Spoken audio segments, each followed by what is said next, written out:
बंगाल की खाड़ी से आए पश्चिमी विक्षोभ का असर कोयलांचल धनबाद में देखा जा रहा है। सुबह से ही धुंध कोहरा के कारण जनजीवन भी प्रभावित रहा।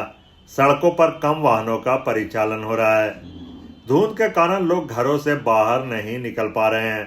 वहीं बुधवार तक मौसम साफ होने का पूर्वानुमान बताया जा रहा है। वहीं दिसंबर के पहले हफ्ते में इस तरह का ठंड और कोहरा को लेकर कहा कि लगातार प्राकृतिक से छेड़छाड़ किया जा रहा है। इसके कारण इस तरह की परिस्थिति देखने को मिल रही है, जिसके कारण तरह तरह की बीमारी लोगों को हो रहा है।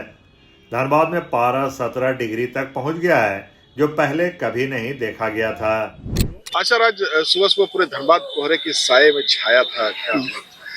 ये तो बहुत अप्रत्याशित है। असल में प्रकृति के बारे में सोचे हम तो जिस प्रकार से प्रकृति के निर्माण के बीच जो व्यक्ति का जो मानव का जो दखल हो रहा है ना, इस कारण से इस प्रकार की परिस्थिति उत्पन्न होती है।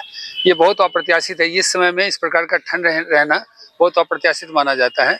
और सबसे बहुत बड़ी समस्या जो है, जो हम भी जूझ रहे हैं, व्यक्तिगत अपने भी बात में कर रहा हूँ कि हमारी माताजी 96 वर्ष की हैं, वो बीमार हैं। हमारा नाती 2 वर्ष का है, वो बीमार है। यानी कि इस प्रकार का ठंड अगर रहता है तो बच्चों और बूढ़ों के लिए बहुत बड़ी समस्या खड़ी करने वाली होती है। तो ये समस्या होती है। ये ठंड, हमारा मानना व्यक्तिगत ये है कि प्रकृति के साथ कोई भी आदमी जब खिलवाड़ करता है ना, तो इस प्रकार की परिस्थिति होती है। जब आप ये प्रकृति जो जैसे पहाड़ है उसकी छाती में छेद करते हैं, आप जल पानी को बांधते हैं, हवा को बांधते हैं, तो इस प्रकार से प्रकृति अपनी प्रतिक्रिया व्यक्त करती है। ये मेरा मानना है। ये धनबाद में हम बहुत दिन के बाद इस तरह की अप्रत्याशित परिस्थिति देख रहे हैं। तब जबकि दिसंबर का एकदम अभी समझिए कि पहला या दूसरा सप्ताह में अभी हम प्रवेश ही कर रहे हैं, तो इस प्रकार का ठंड बहुत कम देखा गया है। तो ये बहुत ही अलार्मिंग सिचुएशन है, हमारे लिए भी, आपके लिए भी, और वैसे लोगों के लिए भी जो प्रकृति के साथ में, प्रकृति के कानून के साथ में खिलवाड़ करती है।